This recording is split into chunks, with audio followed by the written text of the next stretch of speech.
Hello to all you Patriots out there in podcast land, and welcome to episode 83 of Canadian Patriot Podcast, #1 podcast in Canada. We're recording a special Thursday edition of the show on June 14th. Today's the 15th, June 15th, 2017.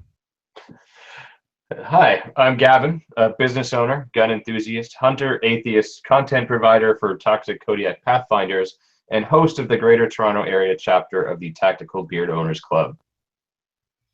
I'm Marty, hunter and sport shooter in rural southern Ontario. As always, my name is Andrew. I'm your host. I'm a recovering libertarian, a competitive shooter, and a firearms instructor at Ragnarok Tactical. Then we'd love to hear your feedback about the show, so please visit CanadianPatriotPodcast.com/feedback or email us at feedback@CanadianPatriotPodcast.com.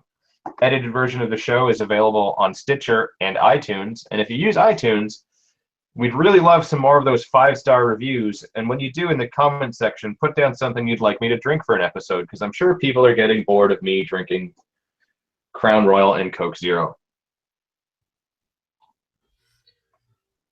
Yeah, and as always, you can find the social medias of the podcast on Facebook.com/Canadian Patriot Podcast or Instagram.com/Canadian Patriot Podcast.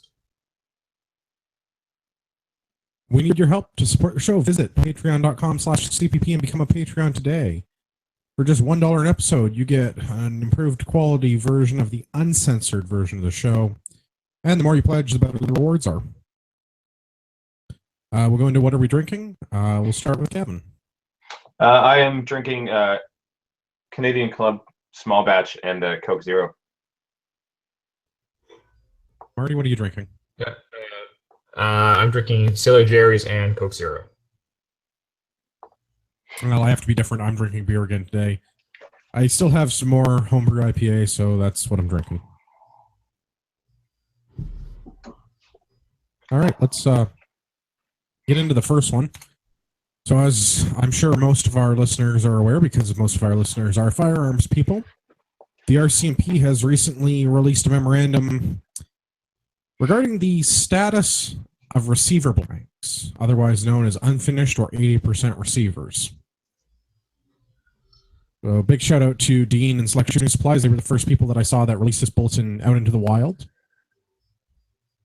I've been triggered for like 48 hours as a result of this. Yeah. Where do we even want to try taking a stab at this one? Because this is... Okay, first off, I guess the best thing to do is to define what an 80% receiver is. Okay, that works for me. So the 80% receiver rule is American legislation from their Bureau of Alcohol, Tobacco, and Firearms and Explosives regarding the amount of completion on a firearms receiver to the point where it is not yet considered an operable firearm and not subject to American interstate sales regulations. So they've got 80%. Oh, hey, Sean's here. So they've got 80% receivers that have been imported into Canada. There are other varieties available, but primarily we're going to be talking about the AR-15. There are also receiver blanks available for Colt Model 1911s, Glock handguns, SIG pistols, Browning 1919 machine guns. The RCMP claims AK-47s, but AK-47s are generally not milled. I guess they could be, but usually it's riveting. Stamped metal, it's different. So Yeah, I've never seen a AK-47 blank for sale anywhere, especially in Canada. no, and there's very few AKs that are milled anyway. They're generally assembled by riveting. So anyway, the RCMP claims that it's a thing.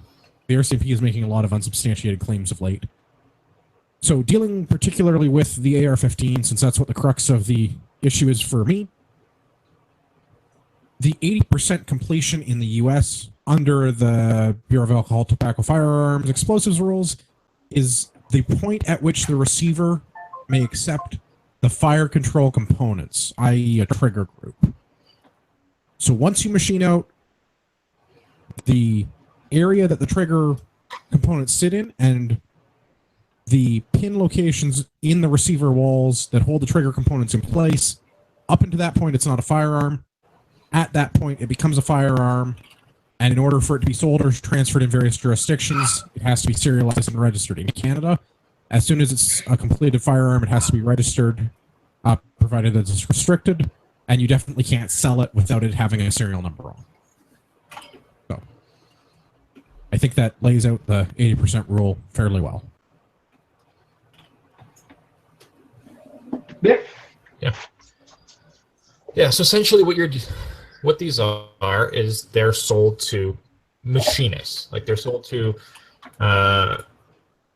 machinist hobbyists for the most part that have the equipment required to complete the machining of these to build their own. And it's just it's one of those things. It like any of the DIY type of stuff.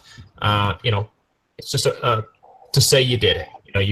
You can build it yourself, build it exactly the way you wanted it built, and take the pride in completing it and having a home built firearm. So in the detail of the completing it part, how much machinist experience do you imagine a person would need in order to complete an 80% lower to bring it to a finished state where it would accept the fire control components? Oh, on the to bring it to a full auto, or to just bring it to a completed state where you could accept complete AR-15. Right, to make an AR-15 from an 80% receiver. How much machining experience do you imagine a person would need to finish that operation of machining to make it into an operable firearm? I think it depends on if you buy the sort of finishing kits, because they do make the kits out there that make things easier in terms of aligning. So what we're talking about is whether or not you're buying a jig that goes with it. So if you have the jig, you just need to set everything up in the jig and then use an end mill, line up the holes, run the end mill, and then you're done. Yeah. Yes. Otherwise, so I'd say with the jigs, you need, you do need to have a milling machine, drill press, maybe. High-end drill press can get it done. Sorry, guys. Sorry to interrupt. Yeah. You have a fair bit of flex in the quill on a drill press. It's not something you'd want to use, but basically you would want a hobbyist milling machine, and I'd say with a jig, a beginner could do it. But without the jig, you'd have to need intermediate I'm inclined level. to agree with that. Yeah. I'm inclined to agree with that. If you had enough knowledge to run a milling machine and could line up the holes on a jig, I don't think it's a very technically complicated task. But in general, firearms are not technically complicated devices, so it stands to reason that being able to finish one of these receivers would not be that difficult. Yeah. As far as I know, with the jig, basically, as long as you know how to set your depth, you just mill out the area that it basically shows you to mill out, and it's done. And then punch a little more than that, but yeah. But yeah, that's so. I think you're oversimplifying how easy it is, but. Oh, I agree. No. Devin is oversimplifying. You would have to still learn how to run a mill. Well, yes, but do that. Yes, but that's, not super, super difficult. No, I imagine a person. Yeah. I imagine most people who go out and buy milling machines would have the technical competence to complete an AR-15 lower. Yeah. Absolutely. Or, you could even go to one of those, rent your own tool or borrow it. Like, there's a couple of shops in Toronto that have a bunch of equipment you could go and use, like, lathes and laser cutting machines and stuff like that. So I imagine if you went there, they would give you a quick rundown on how to use the piece of equipment. And if you're a competent person, you could probably do this with reasonable success. Yeah. So I guess why, Marty kind of touched on it, but why would someone want an 80% lower? Like, why would you not just go out and buy a completed AR-15 lower? Cost for one, especially in the United States. I guess some manufacturers make completed ones for cheaper. but the quality isn't quite there. Like I don't think we're gonna be sponsored by them, but like Anderson Arms, they usually sell them for like $49 or $39 US for a completed lower. But then you can get like high quality, high end machine or parts like 75 or 80% lowers in the States for $15-20. Like, you know, and so guys will what a lot of preppers will do even is stockpile these things so that in case goes down and they have the machine or they're a machinist by trade or whatever, they can just pop this thing in the mill and they're good to go. They just gotta machine out some, you know, spec parts and that's it, right? But definitely the main purpose is cost, I think. I would disagree. I would disagree on that comment. I've seen forgings go for that price. I can't say I've seen quality 80% milled receivers for that price. And I've if you're seen looking some at the Palmer cost, ones that are cheap, but Yeah. But if you're looking at the cost, it's definitely cheaper to just buy an AR-15 than it is to build one off of these receivers. Well, unless you already have all the stuff to mill it. I agree. I think that's what this really comes down to, and this is something that I have discussed before and would still, if we can get the legal ramifications sorted out, like to do, is I think it would be technically interesting to complete the machining process on a receiver. I just think it would be like, for me, it'd be no different than like restoring a classic car. It's just an interesting technical exercise. Yeah. Well, Like I wouldn't want it for any other reason than that, just to, like Marty said, the pride of ownership and having done it myself. But Yeah. I would like to learn how to run a milling machine well enough to build a complete lower from a single block of aluminum. Because again, I think it would be an interesting technical exercise. Not practical by any means, but I think it would be interesting to learn how to mill by making lowers.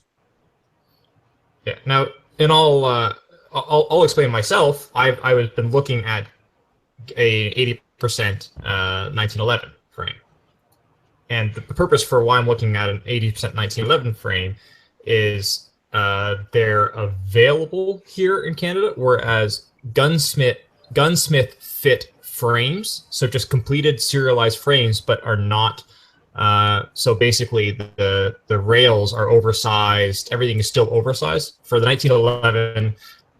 For those that aren't aware, basically every piece of a 1911 needs to be hand fit. So in the States, you can buy manufactured frames that are completed frames, but all of the hand fit has not been done yet. The slide to frame fit has not been done yet. But that seems to be not available. But you can get the 80% frames, which would be the same thing, because on the 80% frame, 1911 frame, the machined yet. And so I was looking at getting 80% frames so that I could build my own custom 1911 and do an extremely precise fit of it. Whereas when you buy, no matter what commercial 1911 you buy, unless you're talking in the $4,000 or $5,000 minimum, hand fit guns, you're dealing with a mass produce where they have to add slot into that. So Yeah. for me, I was just looking at it just to do an extremely like high-end custom myself kind of thing for cheaper than I can buy many thousands of dollars 1911. Plus, you get the fun of building your own gun. yeah. Right. Not everyone's cup of tea, but again, based on what I know about you, I would say that would be something that would be up your alley because it would be a fun activity for you. Well, and and not just for Marty. I think that's a lot of the appeal of it too, right? Is you get to really get your hands dirty and build a rifle, the best battle implement since the M1 Garand, in my opinion. You can build the lower receiver for it with relative ease, I think. But and yeah, Marty, you were right. I just hopped on Brownells to take a peek. There are some that are like in the $29 to $39 range, but a lot of them are $44 or $50 US. I'm saying. So I retract my previous statement. I apologize. Yeah, well, so when this whole thing went down, I was in a boring ass meeting all day yesterday when this whole thing was going on, and I kind of jumped on quickly to a couple of websites to try and pick up an 80% lower before everyone pulled them. Unfortunately, I didn't manage to scoop any up because it seems like every Canadian retailer has pulled these things immediately from their websites. But I did pick up a forging because I just want a big, giant fuck you to the people that made up this ridiculous regulation. So we may have something fun to play with, Andrew, to see if we can do it.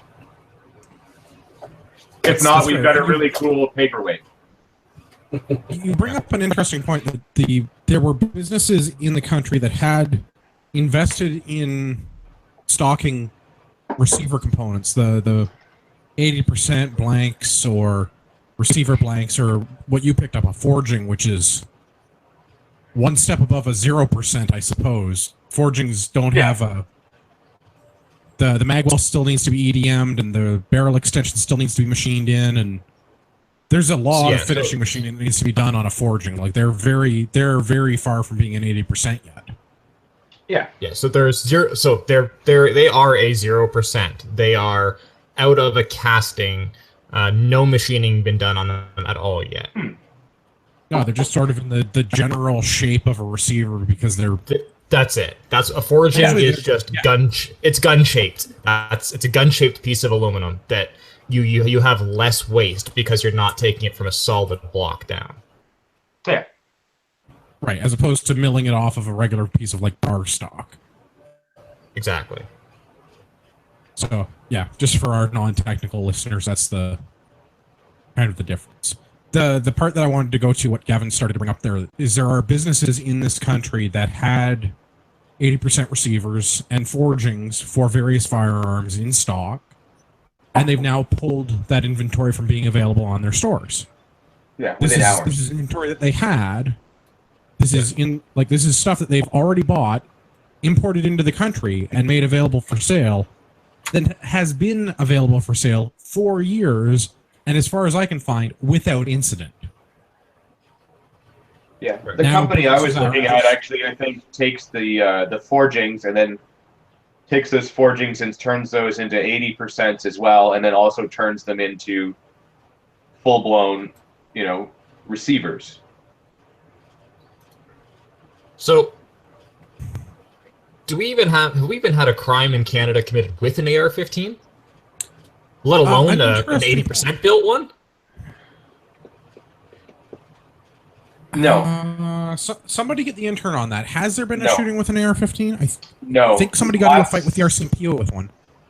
Pull that shit up. Last I checked, several months ago, there were no reported incidents of shootings or anything like that. 15 or variant of. So, and let's just to add this thing. We're talking about the AR-15 one specifically here because with this motion, the AR-15 receiver went from being an unregulated piece of metal to prohibited weapon in Canada. Now, all of the other receivers, so like the 1911 one, like the 1911 that I mentioned earlier, that went from an unregulated piece of metal to a restricted weapon, whereas the AR-15 one is prohibited. Yeah, which doesn't make any sense. I want to come back to that. I want to finish off on the who's on the hook for the bill thing, and then I want to come back to Marty's point regarding the change in legal status of ownership. All right. So with the businesses and the firearms owners, or I guess the piece of metal owners, that had already purchased the receivers, I'd like to know who's on the hook for the bill with that, because at least in theory, the businesses have paid money to have these parts in inventory that they're now stuck with, and legal Canadians, or at least Canadians that were making every effort previously to follow the law, had purchased what's essentially amounts to a paperweight that they're now in possession of a prohibited device. I would like to very much know, since the RCMP memorandum does not state what the fiduciary impact of that is. Who's responsible for footing the bill on material that's now prohibited? Well, the same person that was responsible when they made the 858s. Right, so we're just Those that bought screwing them. legal Canadians, people following the law, buying something that they're able to buy because essentially it's a paperweight. Yeah. Has Well, that a and fire license, there's no registration, and now the RCMP, without any government oversight, has declared these items to be prohibited. Yeah, and like at what point though? Like, so if I take my 0% lower, and I start working on it slowly but surely, does that become a firearm? Like, you know, if I get 10% through the process, is that a firearm, or do I need to actually like drill the last hole to make it a functioning lower receiver to make it a firearm? So the way that Like- I understand firearms manufacturing for personal use in Canada, bearing in mind the Canadian Patriot podcast does not provide legal advice. I don't play a lawyer, not even on TV. The way that I understand the manufacturing rules regarding firearms in our country is if you choose to manufacture a firearm for your own use, you must be in possession of a license that firearm would be classified under, non-restricted, restricted, or prohibited. And on the completion of the manufacturing, at the point where you have an operable firearm, you must then contact the Canadian Firearms Centre and register it should it be a restricted or prohibited firearm. Yeah. That's the way that I understand it. I know people that have done the build your own 50 cal thing. Like there's a couple people at my gun club that have the build your own 50, that they're, you know, competent hobbyist machinist type people. And they built them during the long gun registry, and the way that they built them was they assembled them, and when they put the barrel on the action, they called the firearms program and got a registration number. That's no longer an issue because we don't register non-restricted firearms, which a single-shot bolt-action 50 caliber rifle would be. But the way that I understand it is on the completion of the manufacturing, at the point where you have an operable firearm, that's where you call the CFO and declare that you have a firearm you wish to register. Similar to if you have just a registered receiver, you call the firearms officer. Once you've assembled it into an operable firearm, you call and from a receiver to a functioning firearm. Yeah. Okay. I'm good with that. Now we can move on to Marty's point regarding the legal status and ownership. So I'll just to reiterate it, the reason we're specifically talking about the AR-15 here versus some of the others, like there is a you can do Glock 80%, SIG 226, I believe, is another kind of popular 80%, and 1911s is probably the 15s are probably the two most common. Okay, on that note, can I actually run down, because the RCMP provided a list of what they're calling affected products. AK-47 Yeah, but assault. I've never seen any of them. I know, I get a kick out of this. AK-47, AK-74, AMD-63, AMD-65, AR-15, M16, which interestingly is classified as prohibited. I find this very interesting. This is AR-15, parentheses, M16, classification prohibited. Remark. The receiver blank can be made into either an AR-15 rifle or M16 assault rifle. This will be relevant later.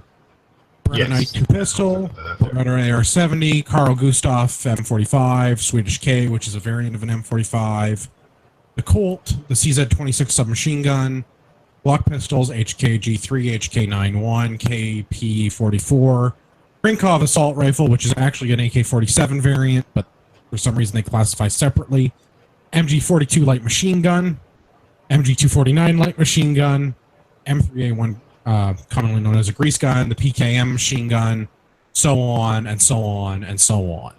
There's a not insignificant list of guns that they feel are readily available as receiver blanks. So, okay, as enthusiasts in this hobby, seen anything other than, and I'm just going to say the three. I don't think I've seen anything other than Glock 1911, AR-15, 80%. No, and I specifically went looking for SIG P226 because that one is mentioned in the memorandum. Yeah, I've seen. Yeah. I found Glock. references in the States to 226 frames, but nothing for Canada. Yeah, Glock, 1911, and AR. That's the only ones I've ever seen. Although I've seen a whole lot of Sten gun receivers at Home Depot. Oh, I'm glad you bring up Sten guns because this is an interesting. Again, going back to the memorandum. If I can find my memorandum. Where's the so the RCMP was kind enough to bold the important section in their memorandum. It says anything that can be adapted for use as a firearm. To Gavin's point, Sten guns were designed for hobbyist machinists to be able to make in their garage during the Second World War out of Schedule 40 pipe. Schedule 40 pipe is commonly available at Home Depot and every other home improvement store in Canada. It is literally plumbing pipe. Yeah, and if you look at the mechanics, free time, and like if you look at like the mechanics of a Sten gun and everything, like it's so simple. Like it doesn't get any simpler than that to make a machine gun. Like and I think that this really can't be stressed enough. Is that the amount of skill that they are talking about here to complete an 80% receiver? You could apply that same amount of skill and just build a firearm. Yeah. Like starting from 80% receiver, it helps. It means less work. You know, it's less work you have to do. But the amount, like, if you have the capability to complete an 80%, you have the capability to build a firearm. To be honest, I would say it's probably harder to finish an 80% than it would be to build a Sten gun. I actually Marginally, for sure. Marginally, but. No, I agree with that because a Sten gun doesn't require any milling. A Sten gun is simply drilling. Basically, any idiot can use a drill. Yeah. Like at the peak of the Second World War, British citizens in garages were turning out 2 Sten guns a day per manufacturer. Like this, they are not difficult machines. Like any idiot with a drill press can make a Sten gun out of Schedule 40 pipe. They are incredibly simple, and they are fully automatic subguns. I would argue that it is easier and less machinery required to make a Sten gun than it would take to correctly finish the manufacturing of an 80% AR-15 lower. I mean, if you want to get like, I don't want to say certain here, but like I've looked at like, other than the receiver plates for like a 1919, pretty well 90% of it you could also build with like hand files and a drill. Yeah. I may have looked into this in detail at one point, and yes, the receiver plate on the 1919 is the difficult piece.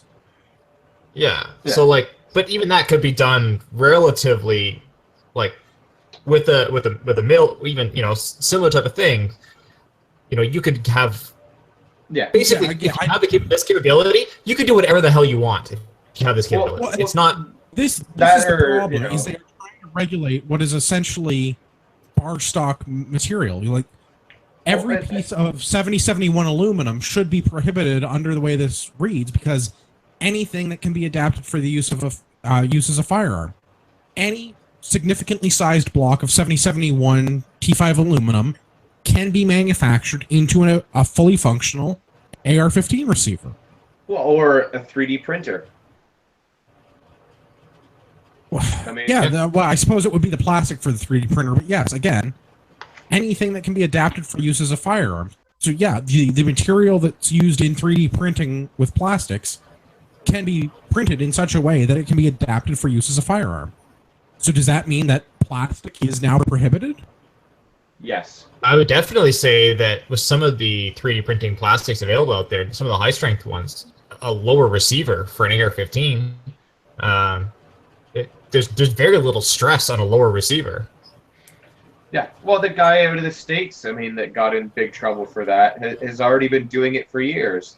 And they're not super reliable, but like they're reliable enough that it will last for a while. What?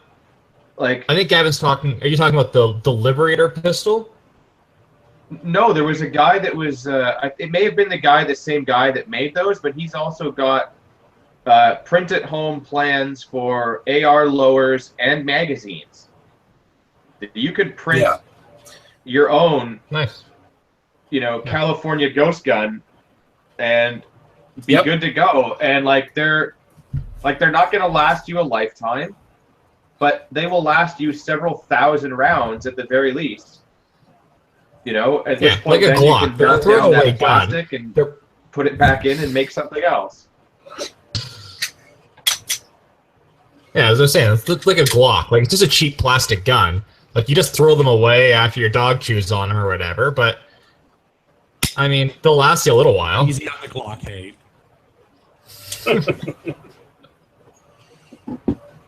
I would like to know where the RCMP is going to be drawing the line at this, because I find the language in the memorandum incredibly Orwellian.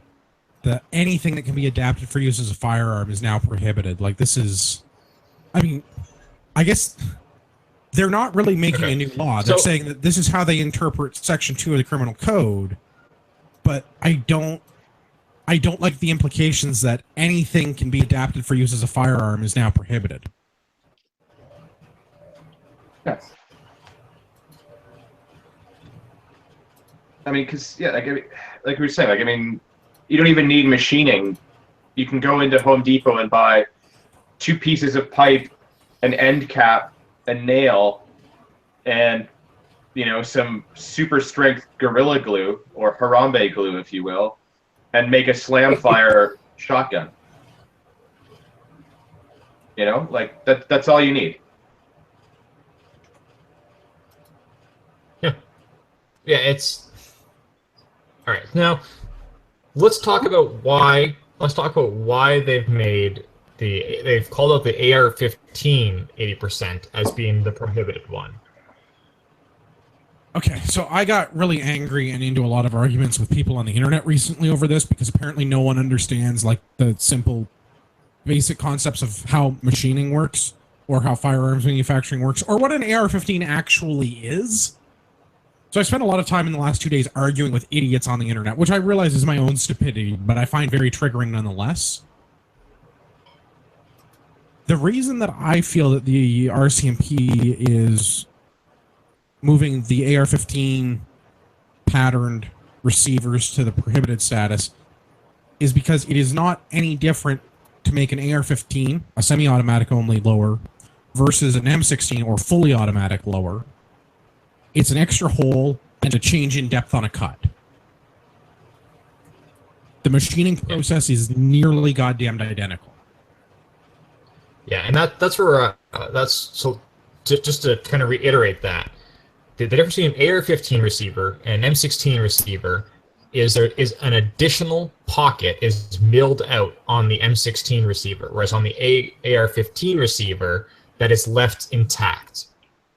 And that's the pocket for the full auto sear. So this is likely the first step. By them getting away with saying that the 80% receiver, somebody could mill that pocket out to make it an M16. Converted. The next likely step is to say that the AR-15, you could do the same thing. Because if you can do it on the 80%, you can do it on the AR-15 receiver. Yeah, if it's material that needs to be removed, you could remove it off of that. If it needs to be added, that would be a different story. But yeah, just mill out more material. Done. Well, so that's the thing that I find very, very suspect with the RCMP, and the fact that they're calling the blanks for the AR-15 parentheses M16 prohibited. There are other things on the list that are non-restricted or restricted based on their functionality. Like, say, for example, the 1022 is classified as non-restricted. But with the correct machining and skill, you could make a 1022 that fired in a fully automatic fashion. I'm not trying to give the RCMP ideas. Don't think they're going to ban the 1022 because I'm saying that you can machine a 1022 receiver in such a way as that it would fire in a fully automatic fashion. I'm just saying the application of logic is inconsistent between the different items on the list. That was their logic behind the original 858 ban. And just email That's Andrew for the really plans interesting. if you have if you'd like to do so. Yeah, I'm not telling you how to make your 1022 fully automatic. There's liability. Again, I don't play a lawyer, not even on this podcast. But the M16 AR-15 prohibited same classification thing is frightening, because if you can make an 80% lower into an AR-15 or an M16 receiver, there's nothing stopping you from making an AR-15 receiver into an M16 receiver. And by that, again, I'm strictly talking about going from the semi-automatic to the fully automatic mode, not talking about the technical definitions of like what an M16 is in the Colt technical data package. So for all the autistes out there, stop shouting at the screen. And again, like this is we keep saying it over and over again. If you have the skill and the equipment to do this, you have the skill and the equipment to do it. Like you can do it whether you start with an AR-15 receiver. You have you can do it whether you start with a solid blank of aluminum. Like it can be done. It just means more work. That's all. That's exactly it. It's more work. So if you wanted to do this from a piece of bar stock, if you have a milling machine and know how to use it, you can make it from a block, a literal block, a big fucking rectangle of aluminum, and you can turn it into an AR-15 or a fully auto M16 lower. There's nothing stopping you from doing that. Part of the argument that I got into with some people on the internet about this was that various places were selling the plans as well as the tooling that you were required in order to complete the lower. Well, no fucking kidding. Why would you sell a lower kit that doesn't have all the things you need to complete it? So it stands to reason that they're going to give you the instructions and the end mill. Those are not, even if they didn't give that to you with the kit, that is not difficult information to go and find. It is very easily accessible knowledge on the internet. Yeah, it's the correct size end mill that you need, so you don't have to source it separately. Right. Yeah. So that's called being a good business and understanding your customer needs. If they're buying this, I can probably also sell them this thing that they're going to need. Yeah. The money on both of those things. I got into an argument with people about that because they're like, well, these businesses are selling the blank and the information on how to do it and the tools that you need. Well, yes, but you can source those independently if you felt so inclined. And why would the business not do it? Because none of those things are illegal. End mills, very legal. Don't need a special license. Instructions for how to use an end mill, very legal. Don't need a special license. The fact that you're applying it to a firearm, again, not illegal. It's entirely legal in this country to manufacture a firearm in your own home as long as you have the correct type of firearms license for the firearm which you are manufacturing. The idiots on the internet that don't understand how this works need to seriously take a step back and read what's currently on the books. So the problem with this, in my mind, comes down to, are we going to prohibit specific types of firearms or not? That seems to be the crux of the argument on various member of a large, well-known firearms group.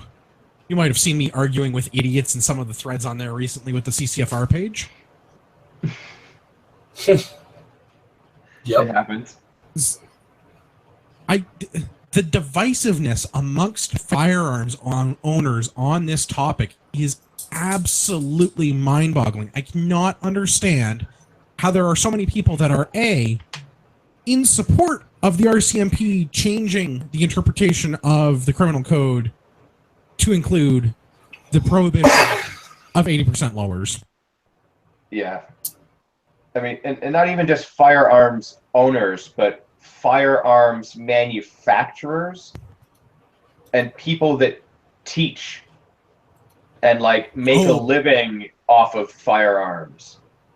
Okay, so I got into an argument with another instructor in our country who uses a pseudonym because they are not a strong enough willed person to stand behind their own name in the comments they write on the internet. So I had an argument with another firearms instructor over this, that they support the RCMP prohibiting these receivers because there are too many of them being used in the commission of crimes, and law enforcement are finding too many of these receivers. There are no stats on these. They are not used in the commission of crimes. There is no one in Canada buying a lower and completing or using it in the commission of a crime. Go ahead. In Canada, these cost more. It costs you more to buy one of these and buy the parts to complete it than it is to buy an inexpensive AR-15, or in terms of the other ones, the 1911s and that kind of stuff. It's more expensive to do it this way. It requires skill. It requires agency. You have to have the money. Like, you have to have the money, the tooling, shit bags that are knocking off the local 7-Eleven. They're not buying these and completing these. I mean, this is like building your own clock. Like you're going to build your own, like, machine your own brass clock. It's one of those things, like, it's because you can.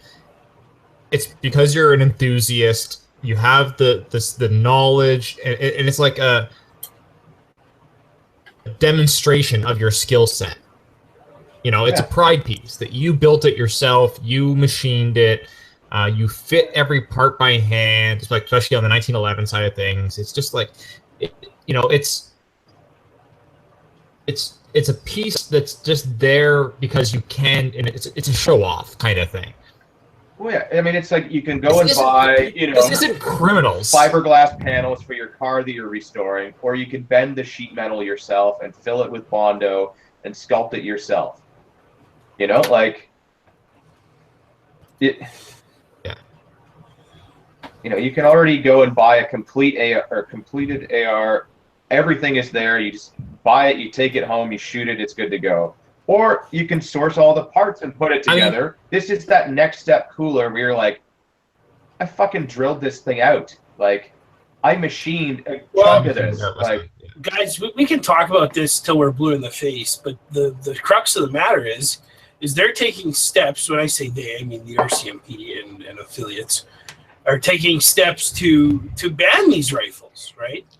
Yeah, but like, and this is when a good percentage of the people that own these things cuck so hard over it, why wouldn't they try? Like, they're getting like zero pushback from people. Like, there's a handful of people that are complaining about this, and there's so many people that are just like, man, whatevs. Right. They're just doing their job. That's the divisiveness that I was talking about a minute ago, and I cannot understand. As a firearms owner, like this is what is wrong with firearms owners in our country. This is why we do not have the political capital to be in control of any of the major parties, is because we can't get our shit together to get enough firearms owners to be like, hey, yeah, the RCMP arbitrarily changing the law to prohibit the peaceful possession of a piece of aluminum, this is a bad thing and we shouldn't allow for it. No. Exactly. Instead, we have firearms owners that are going on to major organizations like the Canadian Coalition for Firearms, right, and being like, yeah, no, it's cool. Let's cuck for the RCMP and let them prohibit this. Well, because they don't see what again. But not only that, but those are the people that have enough agency to be on the CCFR Facebook page. They're already the 5% that is like engaged enough to do that. Yeah. That's what I'm, like. This is why we have no political clout in this country as a voting bloc. Firearms owners don't get anything done in this country because we cannot get our shit together. No, you're 100% right. We're our own worst enemy, and we always have been. Right. So the bottom line of this comes down to: are we going to allow the government to prohibit certain classes of firearms or not? We already don't have auto machine guns. We already don't have converted autos. We've already lost subcompact handguns. We have so many things that have been taken away from us over the last 50 years in this country as firearms owners. As a community, are we going to cuck and allow the RCMP to take away AR-15s? Not even AR-15s. Unassembled blocks of aluminum. Not even actual firearms yet. Are we going to allow the RCMP to dictate that you can't have this because this block of aluminum could be turned into a firearm? Are we doing that or not? So here's the question. Apparently, no. here's the question. I mean, where are our organizations? I mean, they've all Fighting issued a fucking statement. nail for this. They've all issued a statement. There should be some sort of organizations, or where's the walk on Ottawa? You know, yes, they're engaged on the political side of things, but get 3, 4, 5,000 firearms owners standing out front of Parliament. You know, rally the troops. That's what I'm not seeing from any of the firearms organizations right now. There's no, you know, they are engaged and they're doing good work at the government level. They're doing good work, you know, engaging with our various ministers and stuff like that. But right now, they don't have an ear. You know, they have an ear on the conservative side, but there's no ear on the liberal side. Well, and outside of the firearms groups, Marty, we're talking about just in general. There's no avenue for us to fight this. There's no firearms ombudsman. There's no allies on the firearms advisory committee. We're up shit's creek without a paddle, and the only way you can make change on this is to vote and speak with our dollars and speak with our votes. That's it. That's all we have. But right now, we can't even do that. We can't even showing complacency is not helping us, though. It emboldens them. What we need to do is there needs to be somebody organizing it, and it needs to be one of our organizations, CSSA, CCFR. They need to be organizing the troops. And yes, they have to engage in their political, what they're doing. An in-person protest. There needs to be rallies in major cities across the country. There needs to be demonstrations, because what we have right now, where we all are just bitching on the internet, where nobody sees it, is not helping us. It's not good enough. Visible. It needs to be visible that there is a fight back against this. Marty, I fully agree. The main problem with that, though, is that the majority of firearms owners are 9-to-5 working people, and a lot of them are spending their money on guns, and they can't afford to take time off to go and march on Ottawa. I'm sorry, no. That is a cucky bullshit excuse. You're 100% right. You're 100%. So, how about we start organizing a rally? So okay, I have no problem. Like, let's do it. But we don't have the reach. We don't have the reach that the organizations do, and we are not the organizations. Like, this is absolutely should be the role of one of CSSA, CCFR. I mean, I'm kind of leaning more towards CSSA. I think this should be their sort of ball to. Why don't you write a letter to Tony Bernardo? I don't disagree, but I mean, we know some of these people. Start the ball rolling. Like, I'm willing to do that. If no one else will step up to organize it, I'll do my damnedest. If it ends up being the three of us standing there, at least we've tried. Yeah, and that's my only concern, though, is like, if we have no showing, then it emboldens them further. Oh yeah, no, I don't disagree, but like, this is something that it needs to be organized. It needs to be everybody there. No, this should be happening in every provincial capital and in Ottawa, and we should be getting media coverage for this, and this should be a forefront issue, because the only way that we're going to get attention on the national level is if, as a unified voting bloc, we make enough noise publicly that we get media time and we get into the news cycle. That's the only way we're going to get the attention that this issue deserves, because that's the way that every other special interest group does it. Canadian firearms owners need to stop being cucked on this issue. The excuse that they're busy working, that they're busy generating tax dollars, that they're bullshit. No, it is absolute bullshit, because without the average Canadian firearms owner, our economy will suffer. This is something that we need to be using for political clout in our favor. Every other special interest group does this. We don't. Yeah, there's what, 2 million of us? 2 million licensed firearms owners in this country. Plus, our supporters and family that would come out as well. And again, just to point out, the total voting population of the Conservative Leadership Party was 140,000 people. We have 2 million firearms owners. So I'm any so firearm incredibly owner curious that's about this topic. so any firearm owner that bitches again about the social conservatives stealing the election, look around, look at your fellow shooters, because we had the power to put in whoever we wanted, and if your savior candidate didn't get in that you wanted to get in, it's because of your fellow shooters, because it was within your reach. Sean. Yeah. Hey, you know what? I've got a free No, ticket. I don't mind Sean at all. No, I'm just breaking his balls. Hey, it's all good, man. That's what we need. We need to keep our government accountable, and Andrew's right. The only way we can do that is to march on these guys and say, hey, like, this is unacceptable. So Sean, You know, what they're we busting probably balls on should is your pledged you saying ahead of time that you enjoyed Andrew Scheer. Yeah. Yeah. I have no issue with that whatsoever. Firearms owners should be voting for the candidate that they see. Oh yeah. No, I was just breaking his balls.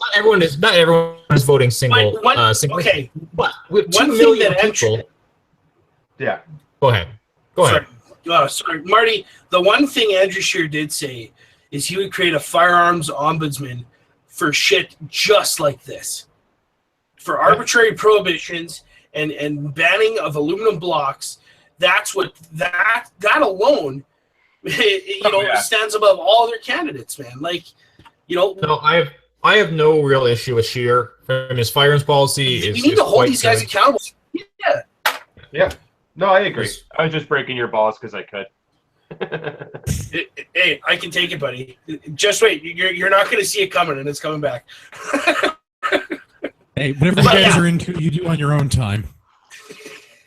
So, Andrew, edit this out. Should I kind of want to talk on the OFAH thing I mentioned to you. Yeah, give her. So, sorry guys, this is in the show notes because I don't have a digital link for this. But a range that I am a member of, as the sort of the insurer of the range, is the OFAH. And so as part of my range membership, I get the OFAH, the Ontario Out of Doors magazine. And in general, I support a lot of the things that the OFAH stands for, like in terms of the hunting and some, basically the hunting fishing side of things. They do some conservation efforts. They're some, they're generally positive towards outdoorsy people, and they're somewhat positive, I'd say, to firearms owners. Now, this most recent, so the July 2017 issue, which came out just this past week, it came in the mail. There's an article in there from Angelo Lombardo, the executive director, and the article is entitled "OFAH continues to be your voice on firearms issues." So I encourage everyone to read this article, and not because it's great, because it's generally a bunch of bullshit. And the article goes on about how the OFAH is still the one, that they are still the organization representing you, the firearms owner, and they talk specifically about both hunters and sport shooters. And they're the ones out there representing you. Okay? And this article goes through 3 examples of how recently they have represented the firearms owners, the sport shooters, and the hunters. And the first article they give, I'm trying to think the bill number. They mentioned the C-47, how they are against that. They talk about the expiry of the UN marking protocol, which was set for June 1st, and the delay off that, saying that they were responsible for that and that they opposed that. They talk about name here, but they talk about Zimmerman's introduced Bill 346, which was to give 10-year PALs or lifetime PALs. They mention that and then say that, well, he's a minority MP with no support right now, and that's useless and a waste of everybody's time.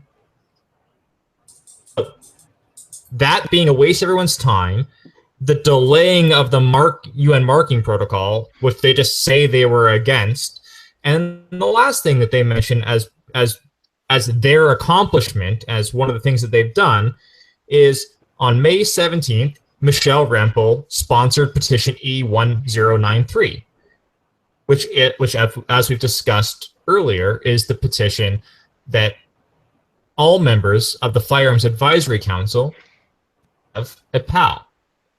Nowhere in the entire article do they mention any of the other organizations, including on the E1093. They do not mention CCFR or Tracy Wilson, who was the person that sort of put this in place. And at the end of the article, they give the statement that all of the aforementioned examples of firearm legislation serve as a sample size of the files your federation, the Ontario Federation for Anglers and Hunters, takes a lead on. So they are taking credit for being the lead, calling out Bill Zimmerman's proposal as being useless. They're the lead on delaying the UN firearms marking, and they were the lead on E1093. Well, let them think that because they're wrong. You know, like, That is some seriously disingenuous bullshit. Yeah. You know, I was so pissed off when I read this. I mean, all three of these things that they've called out, they had nothing to do with. So, and because they didn't get the mention here, E1093 was entirely organized by the CCFR. And As Michelle. far as I'm aware. It's the MP that picked it up. I mentioned it before, you know, Front Bench MP, which is a great MP to get on board on this. And in general, from what I've seen, she is a terrific MP fighting for our cause. She seems to be very much a friend of firearm owners. She was also outraged by the duck, which is why Marty's a big fan. Agreed. They stole that from the Dutch.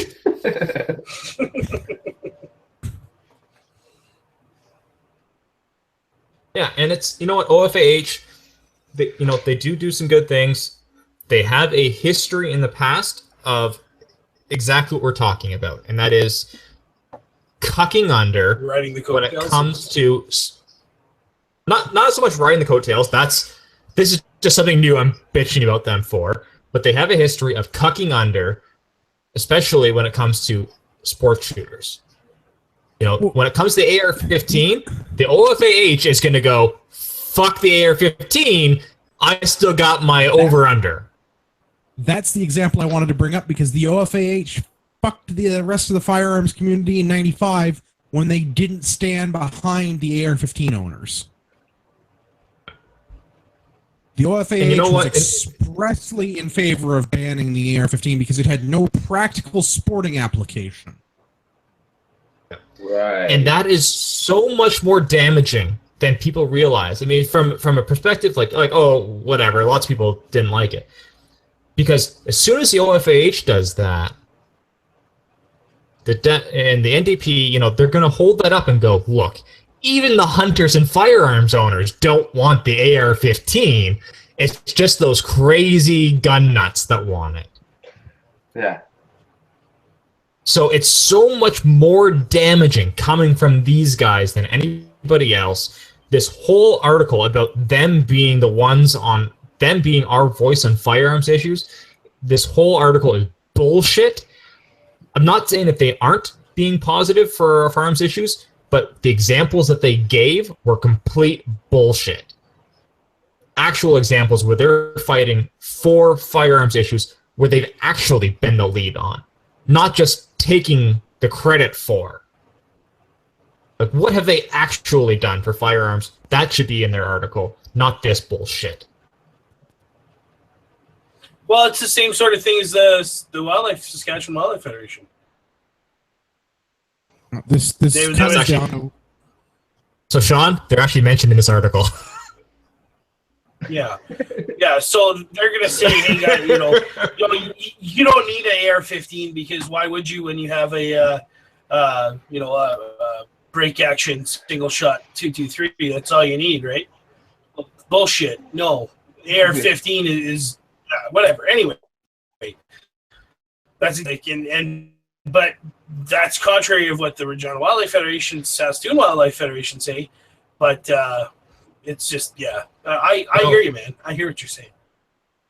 You know what? Here's an example of why we love the AR-15 is, I'm 6'2", 190 pounds, and my wife is 5'0", and I'm smarter man than to try and guess her weight. Well played, sir. Well played. I can shoot my AR-15, take off the sling, hand it to her.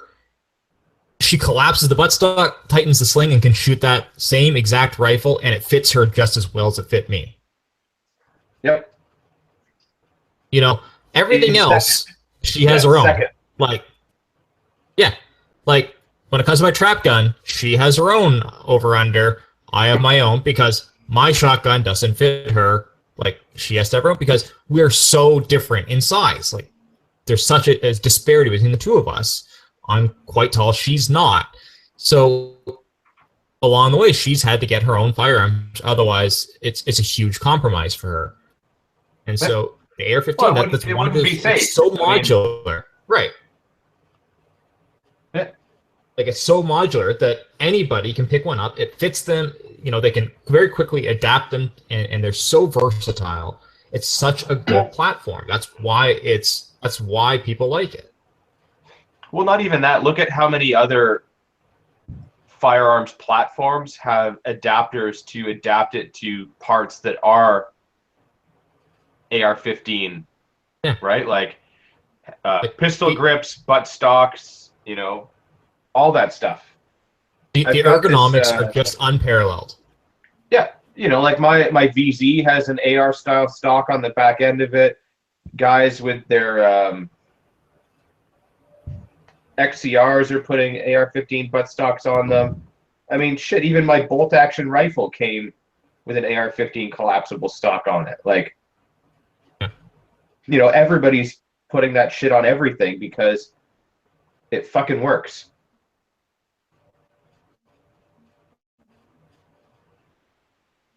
I just want to bring this back. Same point I brought up earlier.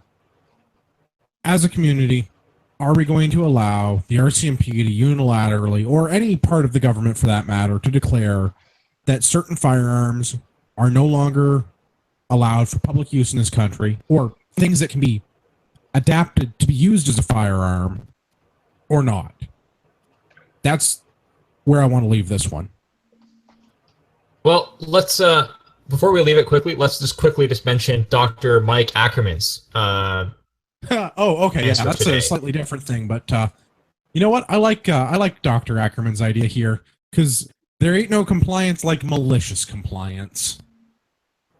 Correct. So he is on the board of directors of the Canadian Shooting Sports Association, the CSSA, and he's said, well, if they're saying that anything that can be adapted into a firearm, and as we have mentioned, a block of aluminum can be adapted into a firearm, so therefore that must be registered. So he has provided all of the paperwork except for your own personal information to register your blocks of aluminum. Yeah, so this is what I was talking about a little earlier with the application to register firearms. So this is for an individual in possession of a firearms license that decides to manufacture their own firearm. Well, but technically because you could use that block of aluminum to make a prohibited firearm, everyone needs a prohib license to even be able to own the aluminum, which you can't have unless you've been grandfathered in. So yes. Now, I just want to add one more thing on terms of Dr. Ackerman's thing, is he brings up a very good point. Now, according to the RCMP memo, if something happens to the receiver blank that would result in the firearm ceasing to be a firearm, you must report this to the registrar and get it deregistered. So remember, after you have turned your hunk of metal into something other than a firearm receiver, be sure to deregister it. Essentially, and this is the quote in the article we've linked here, if the RCMP wants to waste their time pushing useless paper all day, it is the job, nay, it is the duty of mere citizens to comply. So it's linked in the show notes. Everybody, remember to register your blocks of aluminum, and don't forget to deregister them again afterwards when it turned into something other than a firearm. You know what? We should point out where this is from. I know it's in the show notes, and I'm sure that some of our dozens of listeners see the show notes. But Christopher D'Armani, do not ask me to spell that, but ChristopherD'Armani.com. This gentleman has been incredibly valuable in the last couple of weeks regarding changes to firearms laws in Parliament. He has been producing fantastic quality content. Yeah. I'm not sure where he. I'm not sure where he got Dr. Ackerman's stuff. I think some of it came off of Facebook. But he was also referenced by Bob Zimmer in a Facebook video or a Facebook Live video or whatever it was that Bob Zimmer was doing, talking about changes to the act to amend the act about the act of ending the Firearms Registry Act. Yeah. I think that's the right number of acts. I feel like it's a Shakespearean play. There should be more. Yeah, his stuff has been on point. Not just on firearm stuff. He's made other comments in general. Really great resource. General, yes, it's definitely a good resource, but specifically in the last, say, 2 weeks, the firearm stuff has been just nailing it.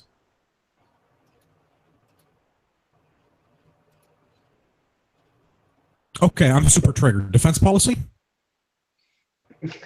Yeah, because we're not triggered enough already. Oh crap, that's tonight still. Yeah, I'm pretty sure it's going to be a 2 for... As in, I'm going to cut it up and you're going to get 2 for 1. Like a Spartan receiver? Yeah, okay, defense policy review. Looks like we've lost our... Why don't you start laying things out, Marty? Probably the most knowledgeable about this one. I got to bring up my own notes on this one.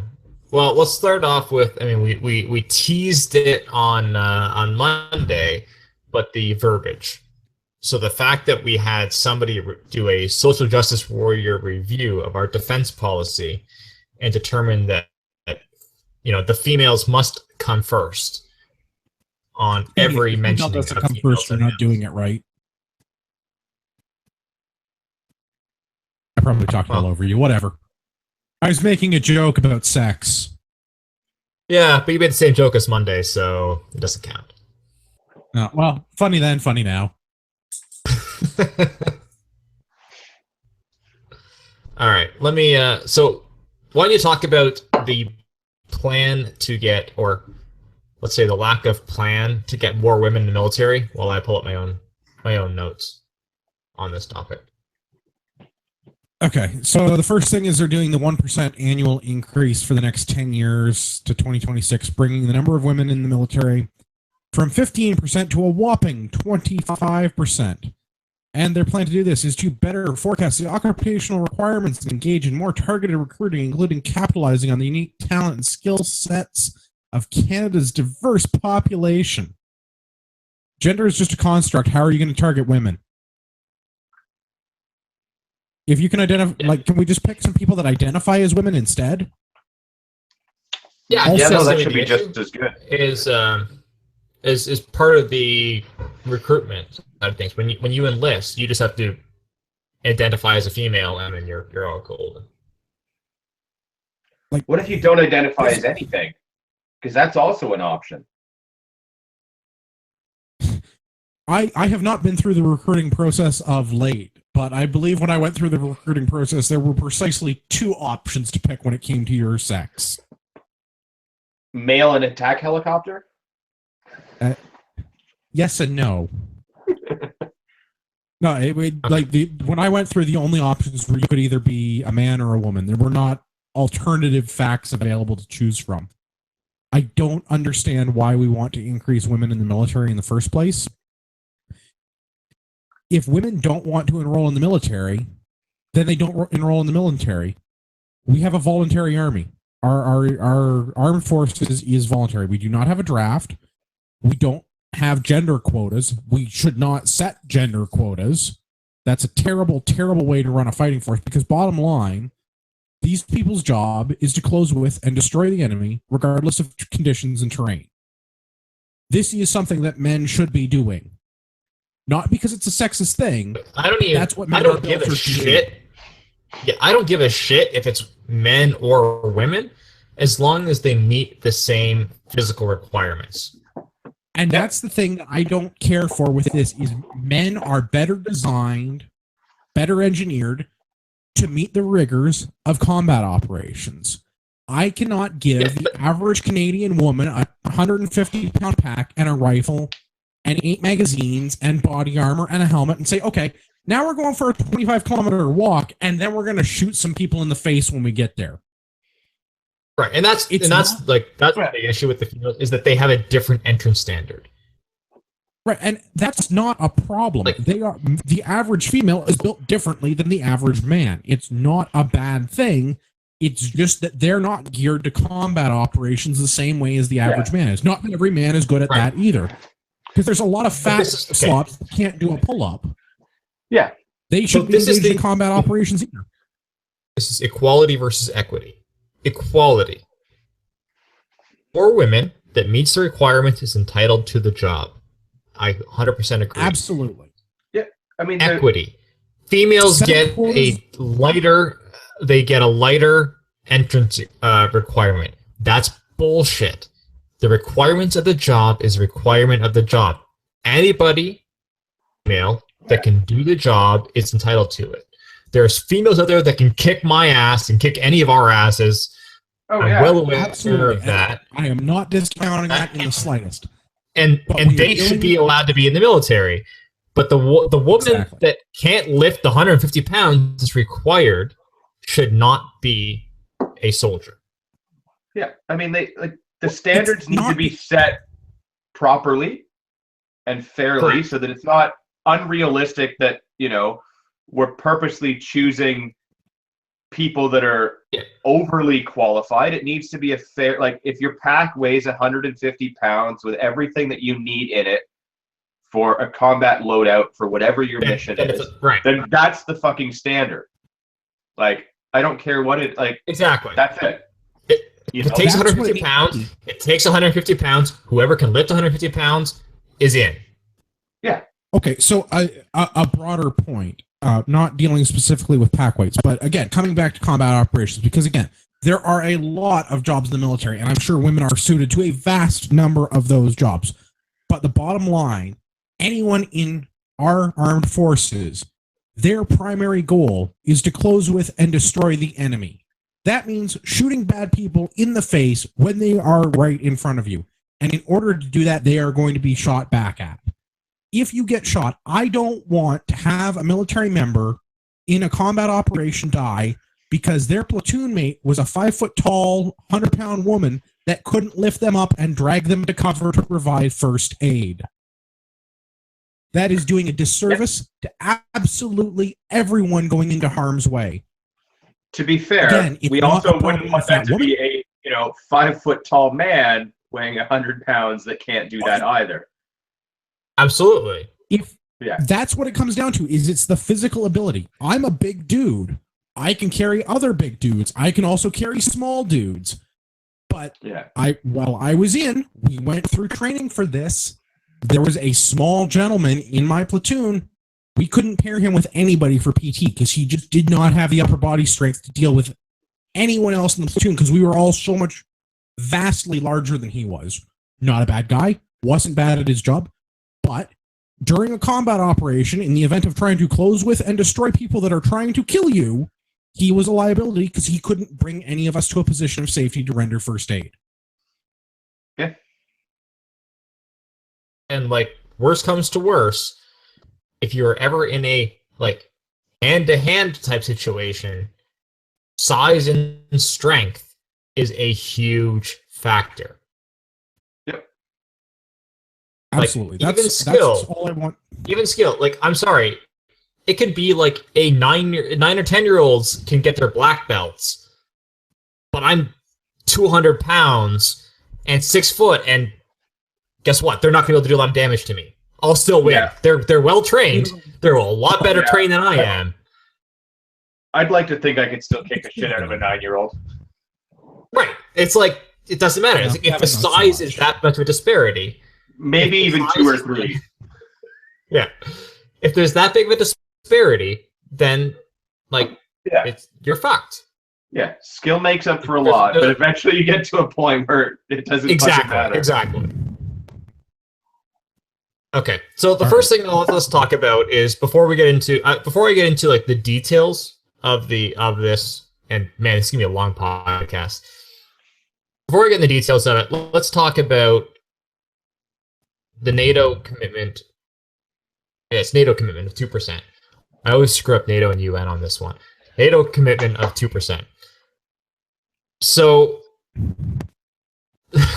part of this whole policy review, all kind of stuff is, and there was lots of talk about just wait for this to come out.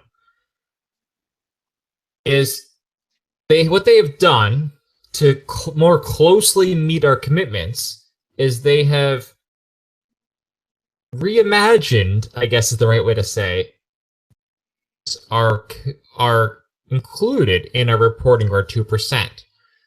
So, okay, yes, before we were way under 1% after the Liberals cut the military spending budget, but the new policy, and this is a direct quote from the CBC, says Canada has been underreporting its numbers, and we are now counting expenditures like direct payments to veterans and the cost of administering defense program at both Treasury Board and Public Works. No. Government said it rejiggered the counting formula after conducting a study and consultation with NATO. We talked about this before. There is already a problem with procurement because they do things in a stupid way with the Treasury Board being involved in procurement. Having the Treasury Board involved in this again and getting to write them off as an expense that goes towards the military is incredibly disingenuous. Absolutely. So what they've now done is that any sort of government oversight, like, what the hell is our defense minister's name? I'm just trying to blank right now. Say Saijan. Like, Saijan salary. That's now going to count towards our 2%. Anything that the government is doing to oversee the budgeting, like any sort of government level of things, we're now going to include that as part of the expenses that we put towards our military. That's fucking retarded. That's not... there are so many... As well as problems any money we spend...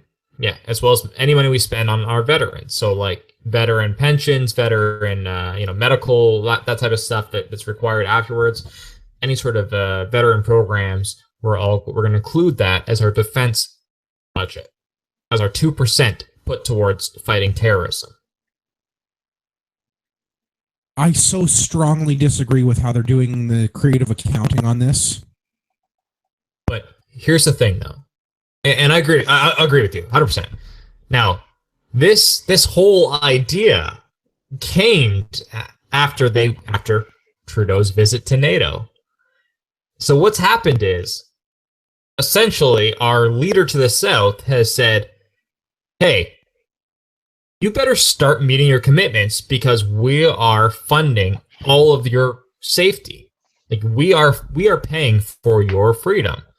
And so all these countries got together and went, well, how can we hit our commitments so that he doesn't stop protecting us, but not actually spend any more money? Oh, here's a good idea. will all include everything we spend, including government bureaucracy and pensions and healthcare. We'll include all of that as part of our spending. That way we don't have to spend any more money, but we can still closer hit our targets. Don't forget those Snapchat filters and socks and everything else too, right? Yep. And so what's happened is the NATO countries, they've all gotten together and all done this complete bullshit of reporting everything. So anyways, that's where our finances come from. I'm triggered. All right, all right. I'm just going to go through the highlights of the budget. So basically, I did a kind of a summary of the entire budget. Just pulled out each aspect of it. So the first one, the good and bad. The first one is tax relief for deployed international operations. A direct quote from the budget: to ensure that Canadian armed forces members are treated equally on deployment, all troops deployed on any named international operations will be exempt from paying federal income tax on the salary to the level of lieutenant colonel. And for the naming, it says named international operations, the Chief of Defense Staff is the authority to designate named operations. So anything that the Chief of Defense names as an operation, any troop that is deployed on said named operation is tax exempt from income tax. Good. This is something the Liberals had previously repealed. I'm glad we're re-repealing it and going back to the deployment tax exemption that we've had for ever. I can't think of an occasion where this wasn't a lot, like this was just the way the tax code was. Yeah, if you're actually getting your ass shot off, you shouldn't have to pay tax. You're paying that tax by being out there. I will actually say this is a positive. This is actually, and I agreed with both you guys before speaking to a friend of ours in the military. I thought this was just essentially reinstating everything we bitched about them removing. Be actually slightly better than what was previously in place, because all troops deployed on the named operation gets tax exempt, whereas previously it was only those in a combat role. That's right. The named operation broadens the scope. But this is still Correct. This is something the Liberals had taken away previously that we're now getting back. And again, Yes. good thing, and even better that it broadens the And scope. it expands it slightly. So it actually seems to be better than the original. Never should have been taken away in the begin with, but I'd say this is a positive of this. Absolutely. What are we calling this? A bill? When Is it does a? this one come? No, I think it's just a budget. A policy? I don't know. I guess it's just. Yeah. I guess let's it's just say policy. Let's go with policy. Does it say when the tax exemption comes into force? I think January. It did say January 1st, 2017. Woohoo! Something in their policy that actually takes effect when the policy is in place. Yes. Oh no, there's a bunch of things in here that are not We're like off the top of that. my head. So I'm pulling the number off of my memory, but I'm relatively certain that one is accurate. I'm pretty certain that one specifically is January 1st, 2017. Good. I like this one. This All right, one is a positive step. I generally would say this one is a small positive. The next one I had was the more women in the military, which we've already discussed. Which again, to cover that. Yeah, exactly. The one after that I have is $144.8 million to support military family resource centers. And this includes the implementation of specific initiatives to help minimize the disruptions associated with frequent relocation. Okay, so let me start with the MFRC program is a positive thing. Every Canadian Forces base station that has an MFRC, it's an excellent resource for the members. That is a good thing. I disagree with the disruptions associated with frequent relocation because since the Liberals have been in power, everybody in the military has been told their current duty station is probably where they're going to be. There is no longer a budget for frequent moves. So giving more money to the MFRC to support frequent moves that aren't going to be happening is disingenuous at best. False accounting. This is more likely the case. No. Exactly. This is what this is this is the Liberal government spending money to meet their targets on things that aren't military.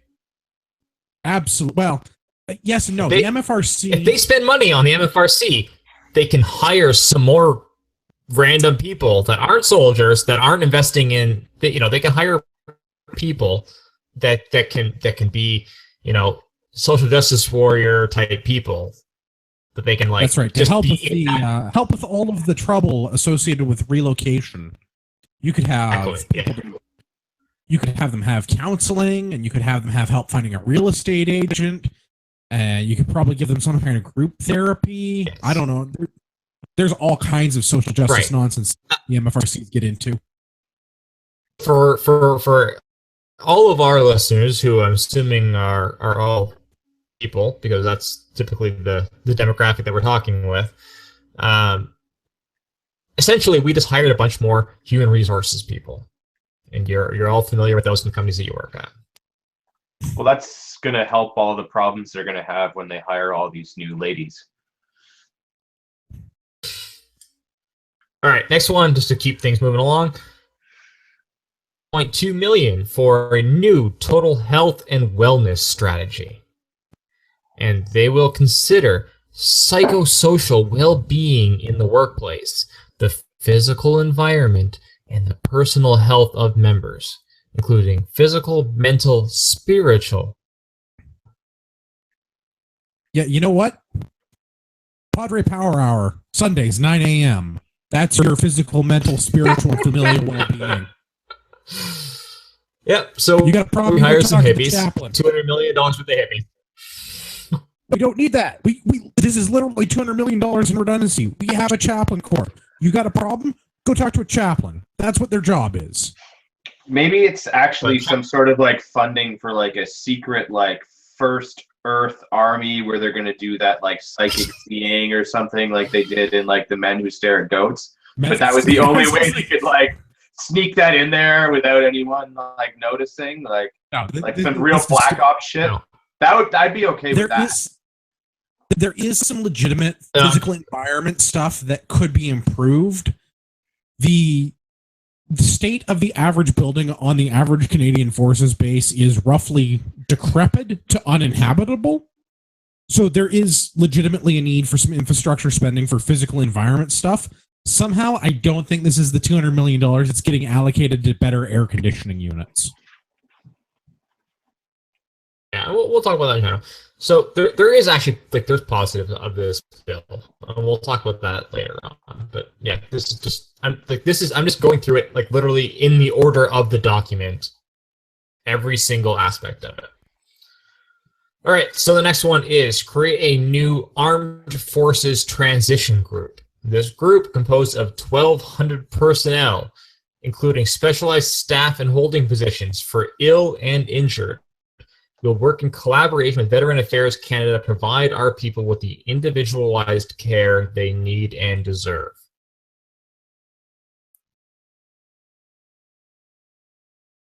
Yeah. I'm sorry, what? I don't know. Is that why we have the Department of Veterans Affairs? Seems like it's just 1,200 more government people that are Veterans Affairs.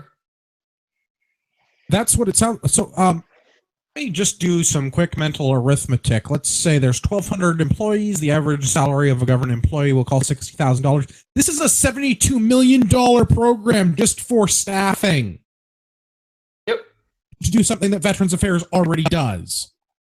Correct. But they can include this in their reporting to NATO. And these people, as opposed to getting more forces people, be liberals.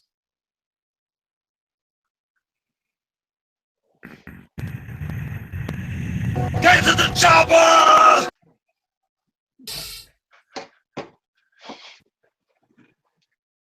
All right. That's the transition group. Okay, so let's talk about the budget itself.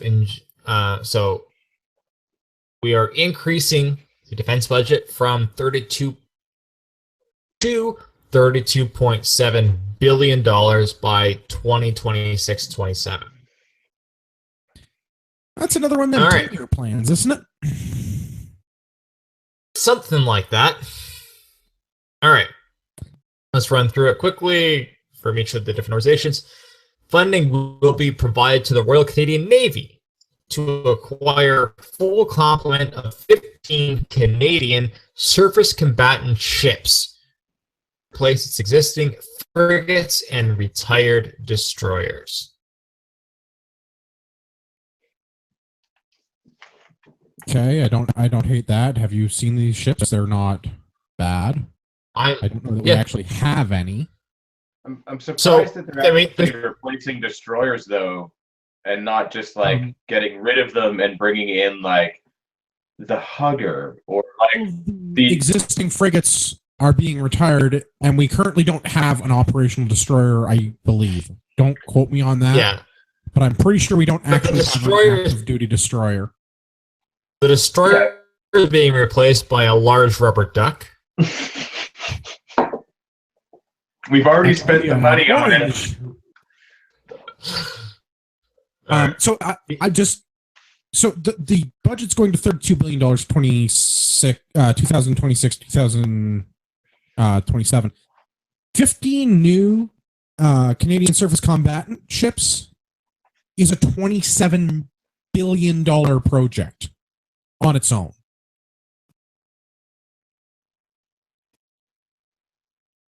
These are not cheap. They're cool. Yeah. They're not inexpensive. Not bringing numbers to a liberal fight. Okay. Next one, Canadian Army. Canadian Army will undergo a recapitalization of much of its land combat capabilities and its aging vehicle fleets, while modernizing its command and control systems. Additionally, it will expand its light forces capability, which will allow it to be more agile and effective in complex operational theaters such as peace operations. Army's getting new vehicles. Army's getting new trucks, yeah. Which, I mean, that's probably a good thing, because what's the current trucks? It's that Mercedes-Benz thing, the G-Wagon. That sounds like a positive, but like, yeah. In general, our military needs new shit. Like, I'm not opposed to all of this stuff. Some of this is good. Air Force. The Royal Canadian Air Force will acquire 88 aircraft to enforce Canada's sovereignty and to meet Canada's North American Aerospace Defensive Command, NORAD, and North Atlantic Treaty Organization, NATO, commitments. Are these going to be the 14 different wings? Yeah. Or at least if it's going to have the designation CF-14 or something like that.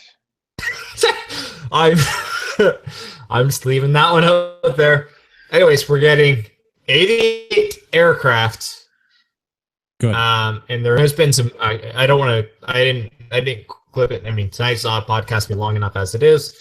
There was some comments about these aircraft types of things, because I think currently we have 76 aircraft, so they're trying to get some interim to meet the 88 target in the interim while we wait for these 88 new ones. Anyways, no specifics as to what these are. No, it's going out for tender as an open bid. There's nothing been picked. It's probably not going to be the Joint Strike Fighter that we're paying for with the Americans, because that would make way too much sense. No, especially with the whole Boeing bullshit that's going on. Anyways, finally, the Canadian Special Operations Forces Command, CANSOFCOM, will expand its operational capacity and invest in capabilities that enable rapidly deployable and agile special operations forces to provide their unique skills both at home and abroad. Good. So money We for need special more people forces. at the pointy end. Yep. So I support that's that. that is the general overview of what the budget increase is being spent on. I would say it's important to look at the timeline. I'm inclined to This agree money. with that. Yeah. Yeah, I think that seems about right. 2016, 2017 are accrual based on accrual basis, which the entire budget is based on accrual basis. 17.148 billion. Okay, so we're going up to, what do we say? 32.7 billion by 2026, 27. So this year, 17 billion. Well, next year we are going to be spending 17.174 billion. And then the year after that, 17.636 billion. So we're not really Doesn't seem like a significant increase. But hang on a It's an second. increase, but it's not significant. No, not at all. But wait a second. What happens in 2018, 2019? There's an election. Yeah. Well, let's see. The year after the election, 18.677 billion, followed by 19.464 billion, and then 20.015 billion. So all of these promised increases, all of this promised spending, it's all there as long as you vote a Liberal. Until then, we're going to spend fuck There's all. a couple of things to point out with that. There is a couple of things to point out with that. The military procurement process, as with pretty much any function of government, is not a speedy thing. So to expect them to spend more money now when they haven't decided like which planes they're going to buy, there is some understanding with that, right? If we haven't picked who's going to make our 88 airplanes, we can't spend the money on the 88 new airplanes as much as I would like to. It is very interesting. In the meantime? Right, that's the thing that I find very interesting is we aren't spending any additional money until after the election. We're talking about like percentages, like points of a number increase until the election, and then we're going up in the order of billions of dollars annually after that. Well, I am sure only according to the budget can... right now. I'm sure once they get elected again, that will change, and it'll go back down to something more, mediocre to not so mediocre, and then. Like, I get that procurement takes time, but some of this stuff is off the shelf, could be bought like today. I understand that we have to put it out for bid and tender and stuff, but this is not a process that takes 4 years. This is a process that takes months. Yeah. This is absolutely, I'm assuming Andrew's graphics in the show notes. But yeah, I'll put the graphics in the show notes. It's absolutely a carrot. If you see the graph, you see the difference in terms of the proposed sort of military budget, which is the proposed budget after the military has cut the budget, after the Liberals cut the budget to what they're now proposing. Huge spike after the election. But between now and the election, they're parallel. Like there's a slight delta. Yeah, but we're talking about like keeping up with inflation type numbers here. Exactly.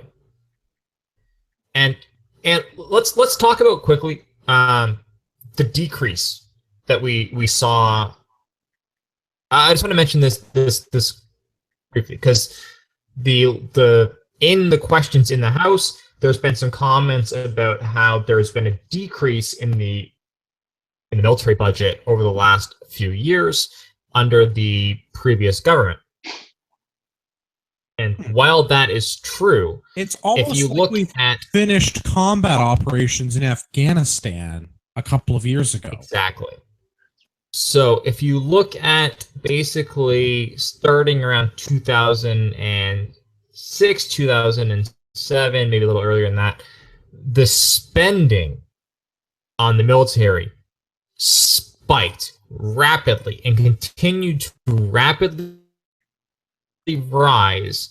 2010, 11? At that point, we ended our commitment of the Afghanistan combat. We sort of removed from a combat role, and over that several years, kind of between 2000 and 2011, we basically almost doubled our spending in defense. Okay, so it was a substantial increase in money we spent over that period of time. From that period of time, several years, 2010 until 2016, so the next 5 years, the Conservatives had issued a decrease of spending of $1 billion per year to allow them to get the spending back under control. We were no longer engaged in combat in Afghanistan, and so that level of spending was no longer deemed necessary at the time, and to bring the spending back down to a more sort of a reasonable level, back down to a balanced budget over the last couple of years. So I just want to make that clear and make that understood, that is the reason for the decrease in spending over the last few years. It was a decrease in spending due to a rapid increase in spending over the previous years. And they were still several billions of dollars higher than than several, like 5 years beforehand, when that increase started.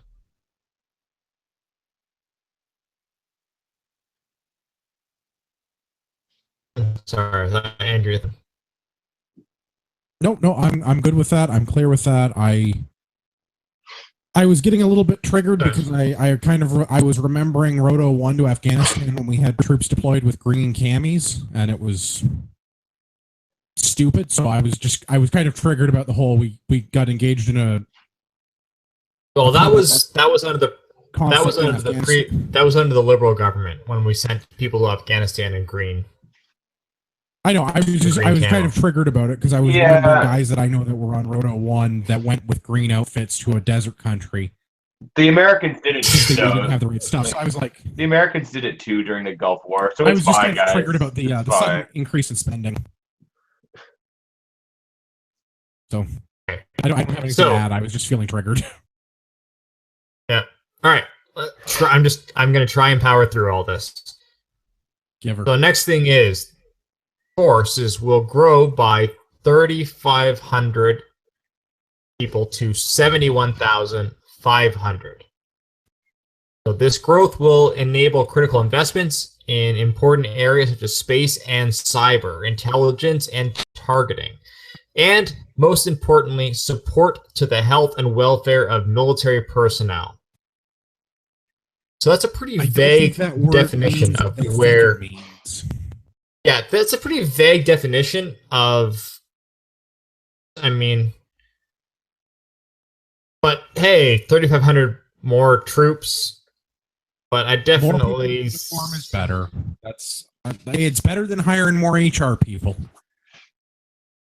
But now, if they're going to hire 300 more people in the areas of space and cyber.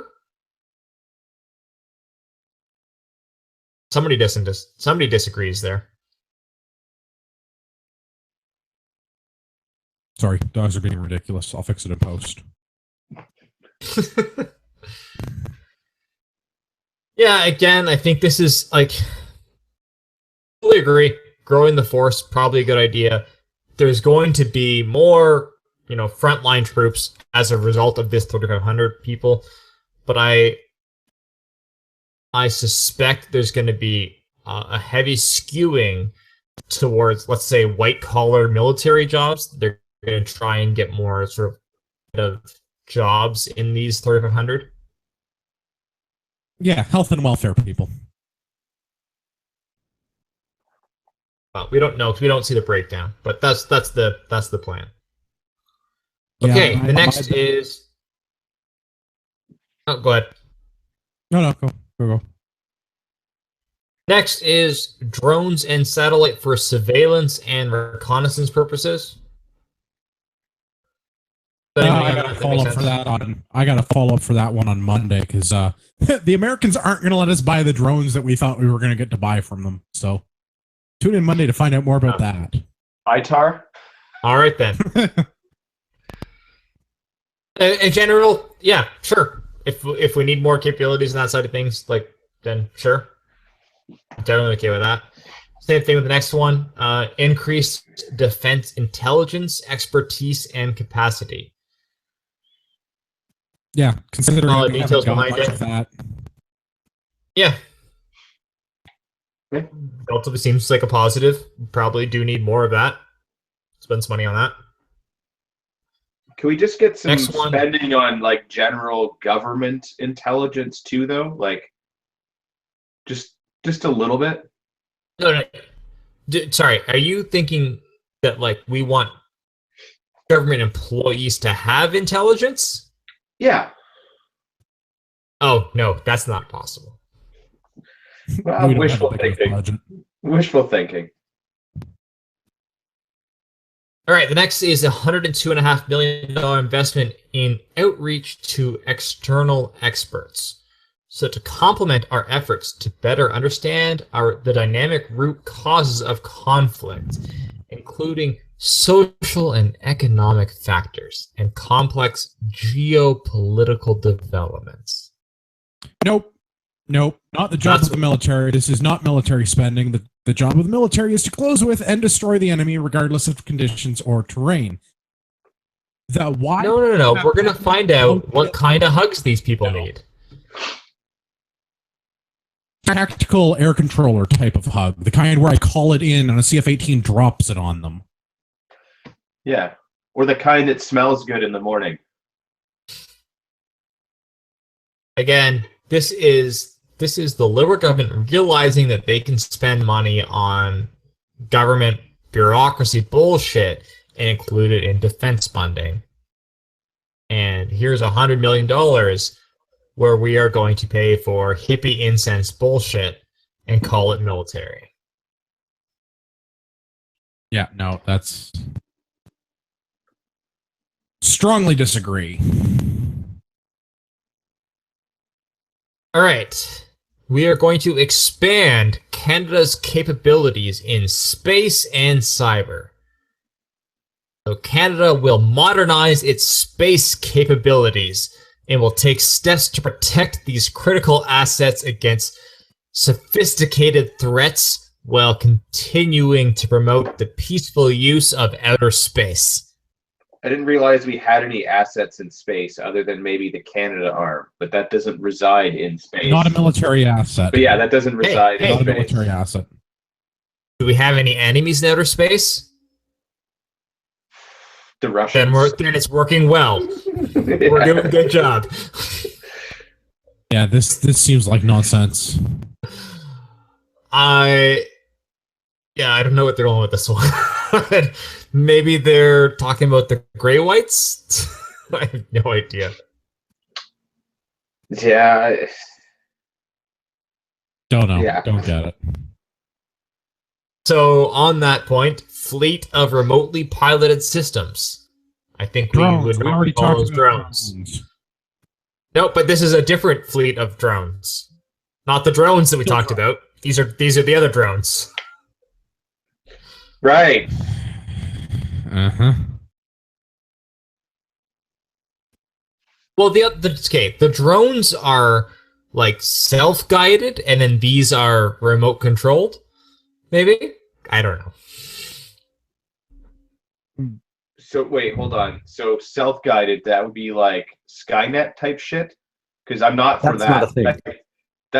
That doesn't end well ever. Well, I don't know. Seemed okay in the Matrix. I mean, if they become sentient, we're fucked. Just saying. As long as they're designed by the liberals, we have no issues with them becoming sentient, because the liberals themselves are not sentient. Yeah, failure to pass the Turing test. Fair.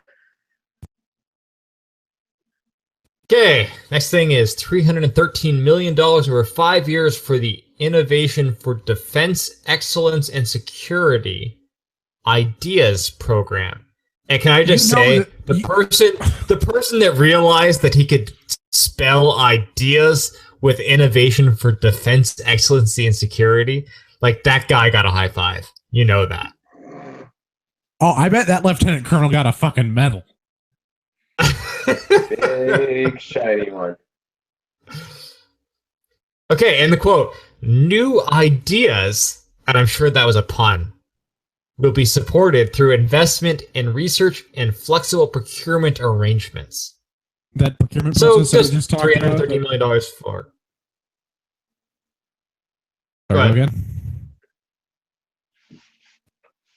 $313 million for the liberals to decide who gets this money. That's what I'm seeing. This is purely like, oh yeah, we'll give you this money for research. Yeah, research in quotes. This is nonsense. Research for flexible procurement arrangements. We already spend too much money and time on procurement. It takes forever to get anything. By the time we get it, it's already outdated. And we have 2 federal departments that are already being paid to do that. But hey, what's another $300 million bucks?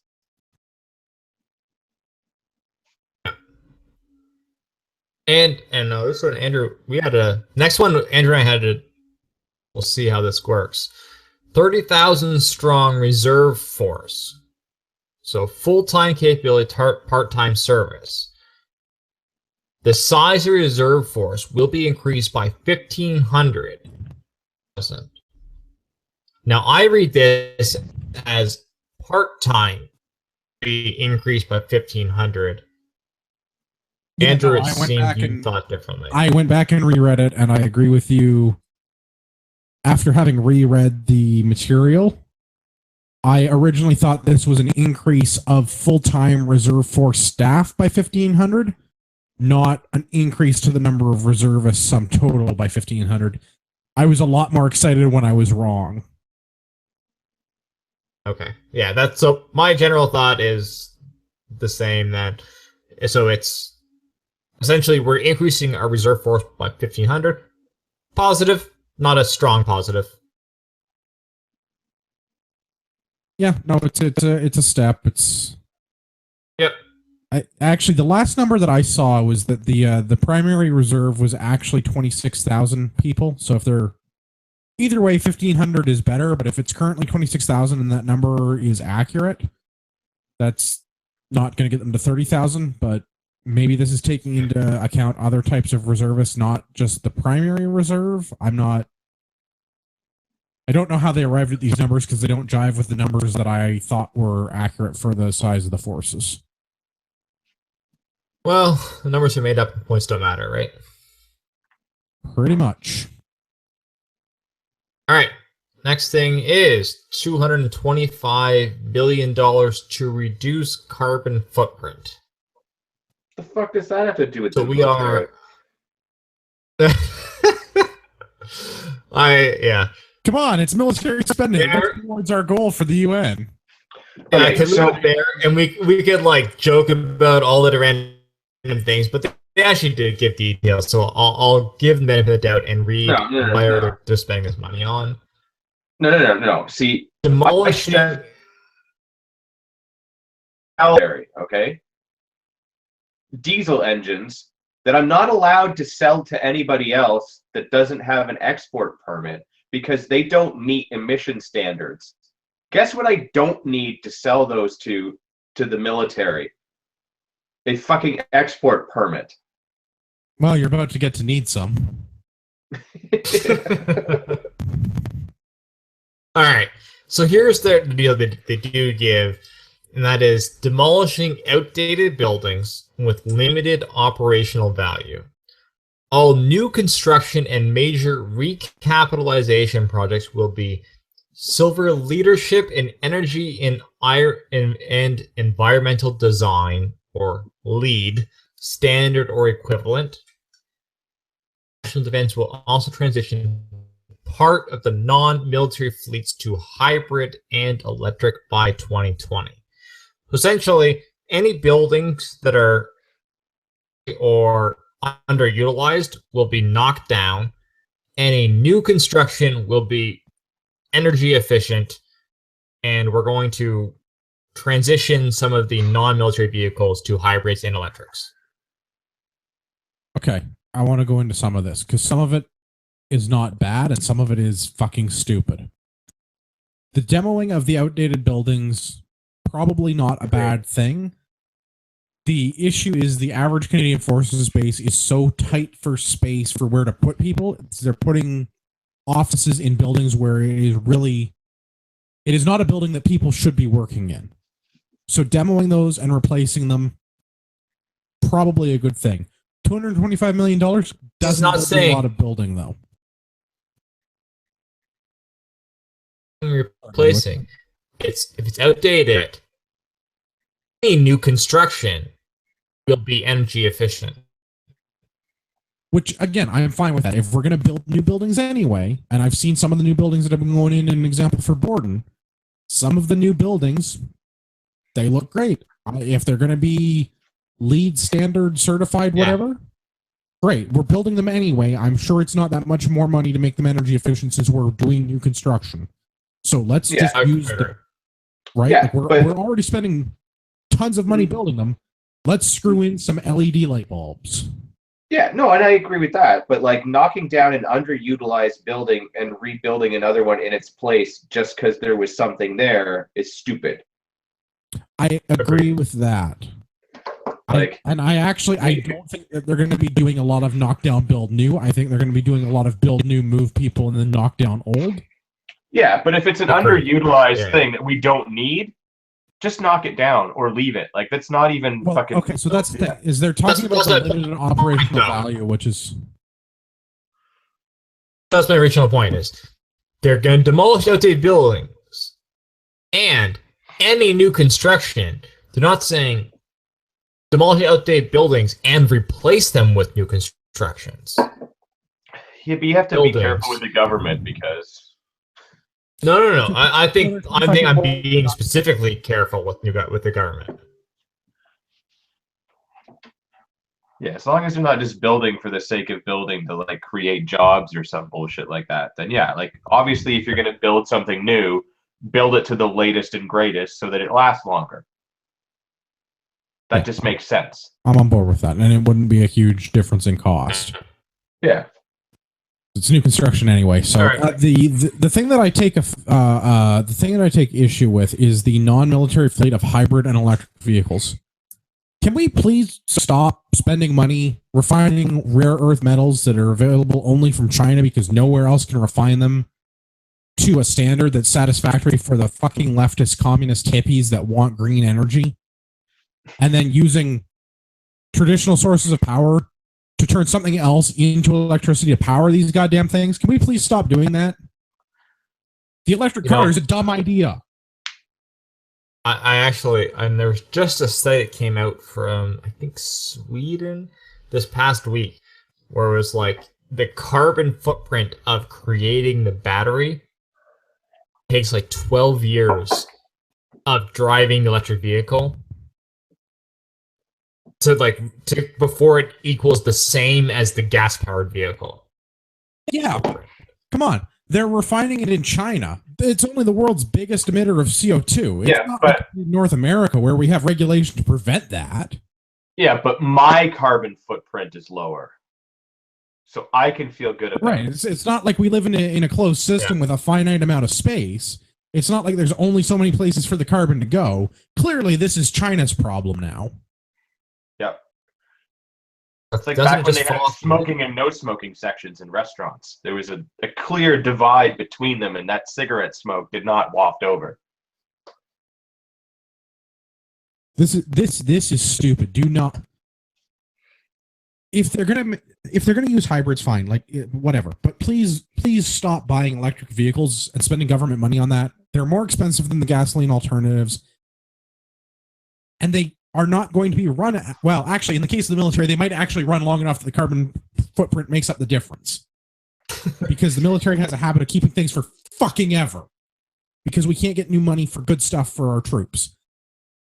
But it's not an operational vehicle. So when they're talking about this is staff vehicles. This is stuff for people to drive around base on. This is to go pick up somebody at an airport and drive them to an event and then drive them back to the airport. Like, so when I was in, this was, we had Dodge Magnums and what was the sedan? Oh yeah, they were super cool, but I used them like, I think I got to drive a Dodge Magnum like once. Because they were incredibly impractical. They didn't do any of the things that we needed to do as a military unit. It was literally to put a dignitary in to drive them somewhere and then drive them back to where they came from. Yeah. I mean, that vehicle was better suited to cop canine units, which is what they used them for. So he may disagree with this, but I would say that. So Andrew, a friend of ours, who you're well aware of, that's in the military, he perhaps did more random driving from base to base, inspecting bases using these type of vehicles. And there are definitely cases to be made for using civilian model cars, like a sedan, what have you, to do this, because taking a deuce and a half for one guy to go to a building to do an inspection is dumb. Right. I totally 100% on board. But making them electric doesn't make it smarter. No, it's the same reason why. So electric vehicles in general are somewhere around 1.5% of the vehicles that are sold in North America, and it has flatlined and stayed that spot because it doesn't make a lot of sense for most people in North America. Same reason it doesn't make a lot of sense for those in the military. Also, because most of them look fucking weird, and you just look like some asshole that wants to signal. Oh, you are an asshole if you would drive one. I agree. Yeah. Like, if they just made like a regular Honda Accord that looked the same as the gas one, I'm sure there'd be more people that buy it. But they always have to make that electric car look like some freaking moon car or something like that so that it stands out. Because that pretentious fuck that drives it wants to be seen as doing something for the environment, even though he's not, because as we just said, like 12 years was it that it takes to balance that out? But like he looks like, the coolest dude ever to his, super hippie liberal friends because he's signaling that he cares about the environment when really he doesn't. Well, you know what? When you're that low T, you gotta do something to impress the chicks. Yeah. You got anything else for these guys? We're done with the defense review. You know what? The last thing their deployment standards are being relaxed too. What's that? You broke up there. What standards? Their deployment readiness standards. So like generally, but that could be. Well, if you were in the Facebook group, Marty, you would have seen the article. I can't really remember it too well right now because I've had a substantial amount of whiskey, but the gist of it is basically that, generally there's a certain percentage of people that are like on call and have to have their shit ready to go within a short time period to deploy somewhere. Basically, we're talking about like reaction forces for overseas deployment. Okay. So they've slacked the fuck off on that. Yeah, so DART's been downgraded. They no longer have to be ready within 48 hours. I think the new standard is 5 days.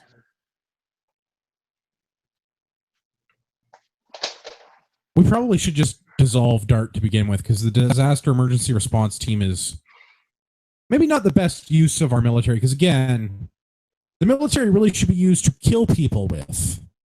Well, yeah. Not humanitarian aid. Yeah, but if they're going to have it, it should at least be ready to go. Not like 5 days later when it's too late. Well, no, but that's the thing. So the DART team, the DART is the specific example I can think of in the article that you're talking about. If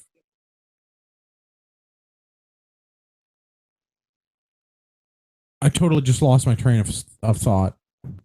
It happens. Oh well, carry on. Yeah. On to something else. Marty, continue.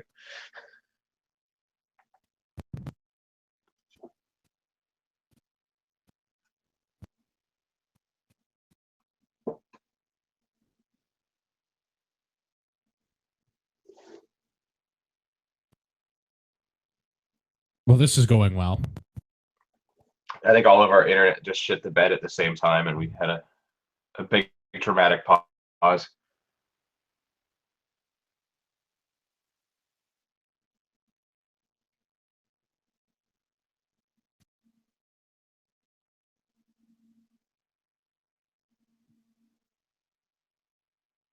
Well, I'm just going to assume that Marty is done with the podcast for this evening. He's triggered. He's done. He's got nothing left to say. His brain exploded.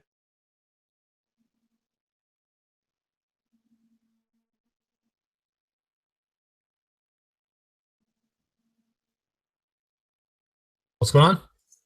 Oh, there you go. We wondered what happened to you. I was taking the leak. Sorry. I came back to dead silence. So I'm like, what's missing? We figured that you were just triggered and that your brain had exploded and you'd stopped responding. Yeah. All right. I guess I don't know. Do you guys cover anything else beyond the? No, we were looking cars? for you to carry on and continue the triggering. Yeah. All right. The last couple things is and this is probably, I'd say, is a positive thing, is they've declared that over 80% of defense procurement contracts are to be managed by the Department of Defense. Well, who the fuck else was going to do? Oh, no, wait, we have a department for that. Yeah. Now, in general, I don't know what the current percentage that is managed by Department of Defense. If this is more, then yay. I think, I generally think that most of these should be handled by the Department of Defense, considering this. Why would the Department of Treasury be responsible for any of the procurement operations of D&D? That doesn't make... The entire thing should be managed by D&D staff. So, but if it's like, the problem is I don't know if this is more or less. Like, if they're currently doing 90 and now they're only doing 80, then this is a bad thing. If this is 80 up from 60, then it's a good thing. I just don't know what the previous was. If it's an increase, yes. But also, it should just be 100 because the Department of Redundancy Department shouldn't be employed. And then just this as the very final thing was the vision statement, because every good policy needs a vision statement. No, fuck. So I hate vision statements. So the new vision, the new policy for the Canadian military, and it is 3 words: strong, secure, engaged. Home. Its sovereignty, well defined by Canadian Armed Forces, also ready to assist in times of natural disaster, other emergencies, and search and rescue. Secure. I agree. Do you want to go through one by one, or should I just go through them all? No, do them all at once because I'm super triggered. All right. Secure. Secure in North America. Active in a renewed defense partnership in NORAD and with the United States. Engaged. Engaged in the world, with the Canadian Armed Forces doing its part in Canada's contributions to a more stable, peaceful world, including through peace support operations and peacekeeping. Just thought you needed some fresh air, even if that air is filled with the foul stench of European socialism. I have a better vision statement for the military. It should read that their goal is to crush their enemies, see them driven before them, and to hear the lamentation of their women. That would be a much, much better vision statement. But why is it the mission of the Canadian Forces to assist in times of natural disasters, other emergencies, and search and rescue. What has that got to do with killing our enemies? Or peacekeeping. Like,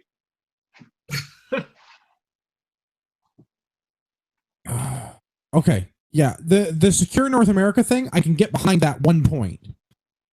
I don't know why we're renewing our active participation in NORAD. Stopped being an active participant in NORAD. A Canadian currently holds the assistant director position for NORAD. Not really sure how we're going to renew that. But the strong at home and engaged in the world points? Utter nonsense. Absolutely utter nonsense. The Canadian Armed Forces should have nothing to do with natural disasters or other emergencies, and least of all search and rescue. None of those are functions of a military. That is not what warriors are supposed to be doing. Warriors are supposed to be at war, killing my enemies for me.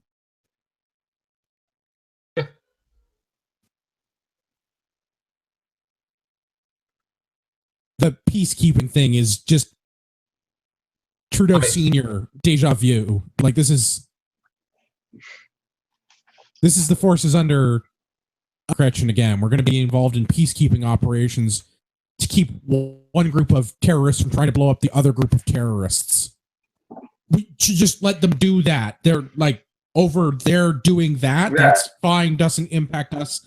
Let them kill one another. Not our problem. We are not the world police. As long as they are not invading our sovereign borders, I don't care. It's harsh and it's callous and it makes me sound like an asshole, but it's also not our fucking problem. to be fair, though, as long as we're in the UN, we are the world police. We're the ones that get issued the blue helmets. Look it. We shouldn't be. You know what? We absolutely should not be. I agree, but sadly we are. I almost don't even care about that as much as I care about the fact that us sending troops who are, Canadian citizens who have, assigned up to defend our freedoms and to defend our country abroad. Where I current issue is when they're being deployed to Middle East, to random third countries, without uniforms, without arms, to be peacekeepers. That is not what those individuals signed up for. That's where I really lose my shit. Yeah, no, I'm totally on board with that, and I am very triggered by this. This is not what we should be doing with our warrior class. There's a very small number of Canadians that are willing to sign on the dotted line and put their country before themselves. To disrespect them by sending them to third world shitholes to keep one set of terrorists from trying to blow another up, and not allowing them to have the rules of engagement that are required to stop them from doing that, is reprehensible. Our government... I don't have my Trudeau drop. Where's the Canadians deserve better? I got that. Yes. Canadians deserve better than that. Fucking A.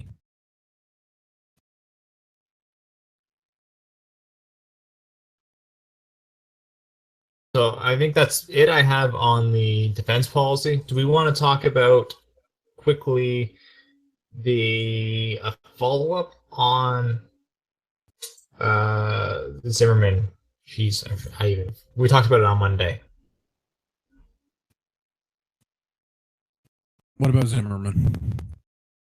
The data from the long gun registry. Or do we want to leave that for Monday? Let's leave it for Monday. All right. Because I'm just gonna cut the. Actually, no. I'm gonna edit the show so it ends differently. We're just gonna leave it after that Trudeau drop, and that's just gonna be it. This episode pisses me off. So, yeah. The episodes are slowly getting more and more black pilling. Actually, I'm it so seemed fucking that way Monday's episode seemed to be generally funny again. Well, I think we've had some good humor in this one. It's just been like really dark, dank humor. There's no humor. We even lost one of our podcasters in this one. That's true. All right. Good night, YouTube.